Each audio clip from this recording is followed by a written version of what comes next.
जर आपण पाहिलं तर शरद पवार निर्णय जाहीर केल्यानंतर अनेकांना रडू आलं किंवा अनेकांनी आपल्या तीव्र भूमिका मांडल्या, पण त्याच ठिकाणी देखील अजित पवार असतील किंवा काही नेते मंडळी असतील ज्यांनी हा निर्णय घेऊन आपल्याला स्वीकारावा लागणारच होता, ज्या पद्धतीची भूमिका मांडलेली आहे.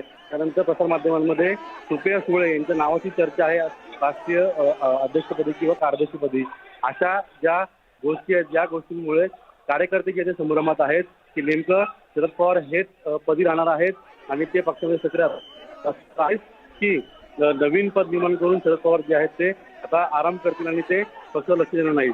ही सगळी भूमिका जी आहे किंवा या सगळ्या चर्चा ज्या आहेत या चर्चा यामुळेच कार्यकर्ते जे आहेत ते कुठेतरी आता आक्रमक होताना दिसत आहेत.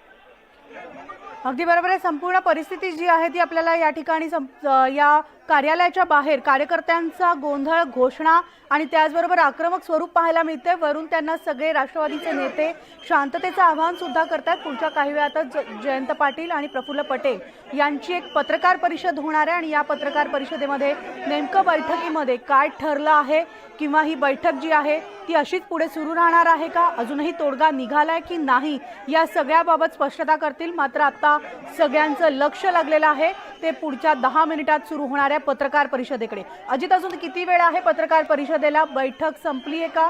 सध्या बैठकीमध्ये काय सुरू आहे?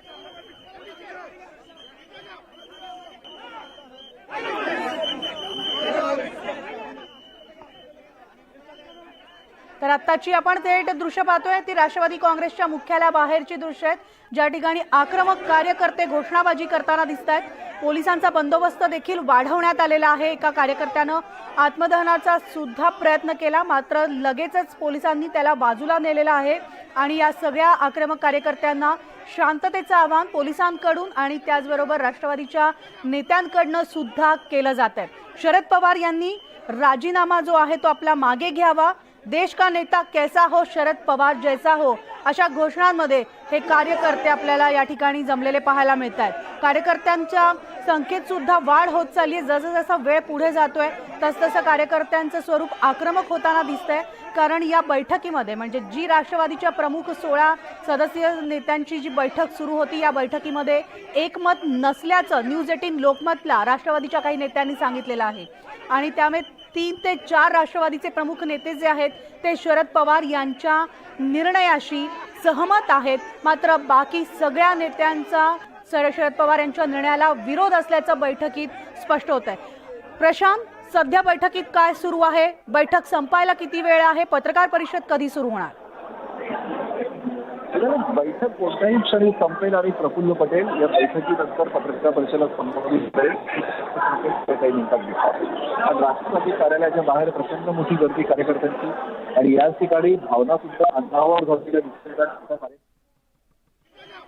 तर जसं आमच्या प्रतिनिधींनी सांगितलेलं आहे, कार्यालयाबाहेर कार्यकर्त्यांच्या भावना अनावर होताना दिसत आहेत. बैठकही कोणत्याही क्षणी संपू शकते आणि सगळ्या कार्यकर्त्यांसमोर, पत्रकारांसमोर प्रफुल्ल पटेल आणि जयंत पाटील येऊन पत्रकार परिषद घेतील आणि या बैठकी संदर्भातले अपडेट्स, घडामोडी सांगतील.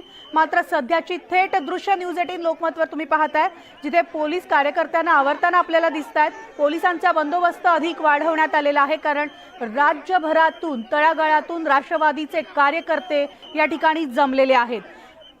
अजित, पुढच्या कोणत्याही क्षणी पत्रकार परिषद सुरू होईल, मात्र कार्यकर्ते शांत झालेत का? नेते आणि पोलिसांकडून शांततेचं आवाहन केलं जात आहे. पोलिसांकडून